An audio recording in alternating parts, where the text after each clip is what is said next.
There is a version of you that's smarter, calmer, and more attractive, and he's being held hostage by your bank account. Princeton researchers actually measure this effect. Money stress can drain your effective IQ by 13 points. 13. That's the same hit as pulling an all-nighter, except you're taking it every single day. So, what can you do about this? The fix isn't 100 grand. It's not investing in crypto, not a business, not even a passive income. It's the first $10,000 you ever save because of what it switches off in your head. Your first 10K doesn't really buy you anything, it buys back you. So, let me show you exactly how that works.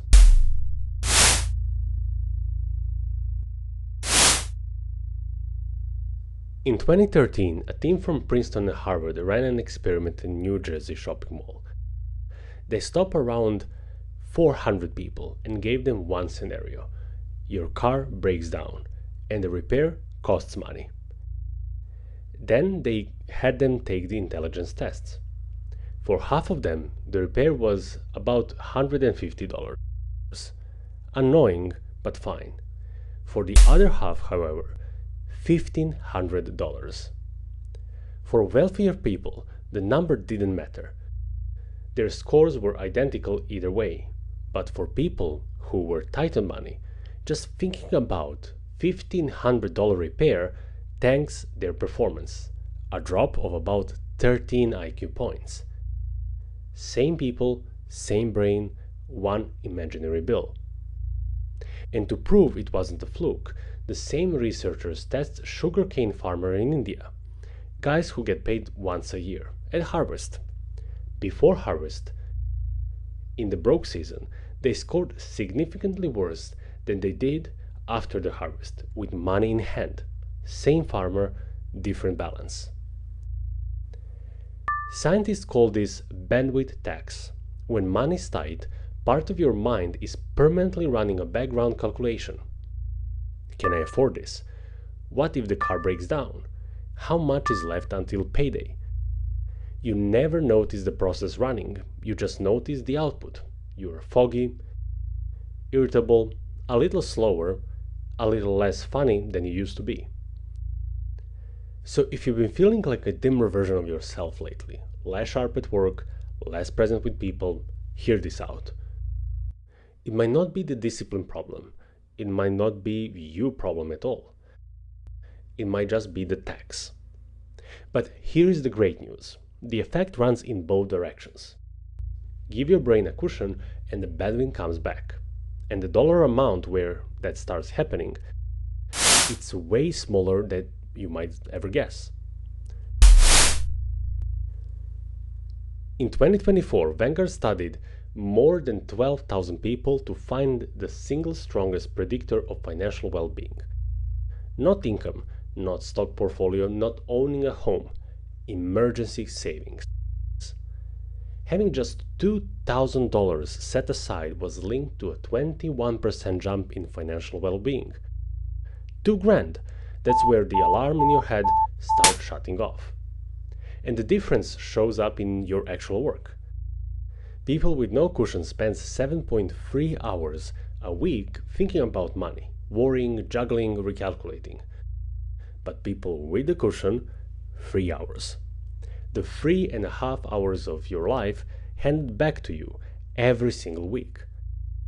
People without savings were also 4 times more likely to be distracted by money and stress at work, which is exactly the place you are trying to perform well enough to earn more money. You see the trap, right? Now, put that next to this. The Federal Reserve found that 37% of American adults couldn't cover a $400 surprise expense with cash. Almost 4 in 10 people in the richest country in the history. And other researchers put roughly 7 in 10 Americans living paycheck to paycheck. Which means the bar is on the floor. With $2,000, the price of one decent car repair You're already calmer, sharper, and more in control than a huge chunk of the country around you. But 2 grand only turns off the alarm. It stops emergencies from owning you. It doesn't stop your boss from owning you. For that, you need 10 grand. Because somewhere on the way to 10,000, you unlock something with a very specific name: walk away power. And nowhere is it more obvious than at your job. Let me describe a loop, and you tell me if it sounds familiar to you.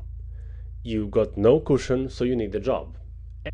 Any job. You take the first offer because the rent doesn't wait. The job is mediocre or worse. It grinds you down, and your confidence drops with that. So when you finally go looking again, you interview like a man who needs it. And people can smell that. You get weak offers or none, so you stay, or you jump to another job you also didn't choose. And around it goes. That's the real rat race. It was never about hard work. Hard work is fine. The trap is being forced to say yes, and every yes you couldn't refuse costs you a little self-respect. $10,000 breaks the loop.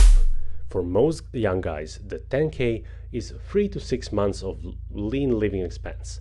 That's not rich, that's runway. And runway changes how you operate everywhere. You interview differently when rent isn't riding on the answer. You ask your own questions, you push back, you take a day to think instead of saying yes on the phone. You negotiate differently because the oldest rule in negotiation is that the person who can walk away sets the terms. And when a manager treats you like a furniture, you are no longer forced to stand there and take it. Back in 2016, a writer named Pauline Perach wrote a viral essay about exactly this. She called it, and I keep it clean, the walk-away fund. Her point was simple. Without savings, when the job turns toxic, you swallow it, because you have to.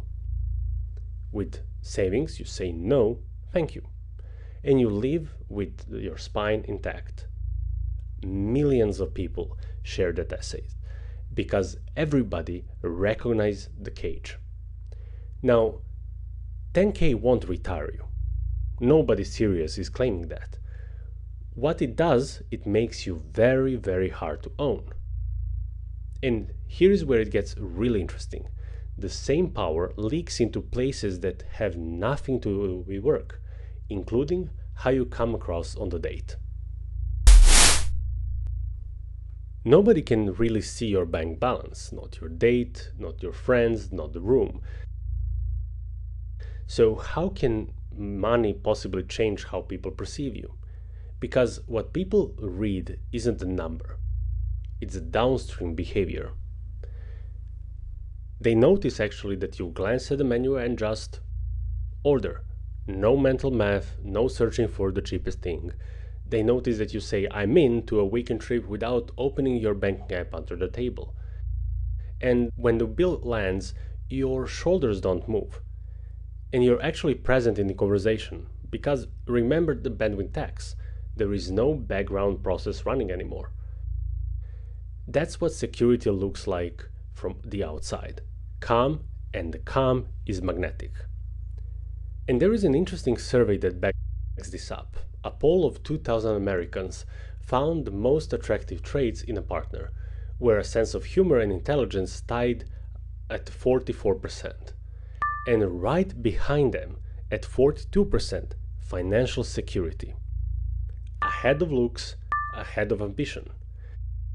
2/3 of the same respondents agree with the literal sentence, there is nothing sexier than saving money.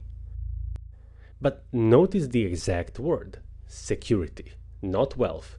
Nobody in the survey asked for a man with a yacht. Flexing money you don't have reads as insecurity with a price tag, and people smells that too. What ranks near the top of the list is a simpler and rarer, a man whose life is handled. And this is the part that compounds. Knowing your life is handled changes how you carry yourself. How you carry yourself changes how people respond to you. How people respond to you changes how you feel about yourself. And that's the confidence loop. Which leaves us with one question. How do you actually get from 0 to 10 grand without doubling your income? Actually, it is faster than you might think, but only if you climb it in the right order. Don't aim at 10,000. Aim at a ladder. Rank 1, $1,000, as fast as humanly possible. Sell the stuff that you don't use. Cut the subscriptions you forgot about. Take the extra shift. Sprint. $1,000 covers most everyday emergency: the tire, the phone screen, the flight home. Rank 2, $2,000. That's the Vanguard switch. The alarm shuts off, and you get your hours and your focus back. Then separate it. Different bank, no card attached, outside you're spending money. And name that account not savings too, something that means something to you. Walkaway fund, runway, whatever makes you feel it. Because here is the real secret to the first 10K, the one underneath everything we covered. Every deposit is a vote for a specific identity. I'm a man who keeps promises to himself. Confidence was never a hype, and it was never affirmations. It's stacked with evidence. And $10,000 account you built from nothing is 10,000 pieces of evidence sitting right there, quietly agreeing with you. So here is the tonight's move. 10 minutes before your bed, open a separate savings account. Set one automatic transfer from the day after payday, even $25, and give the account a name that means freedom to you. And that's it. Don't spend 3 weeks researching the perfect interest rate. Start the ladder. Your brain gets sharper, your yes becomes a choice, and your calm starts walking into the room way before you do.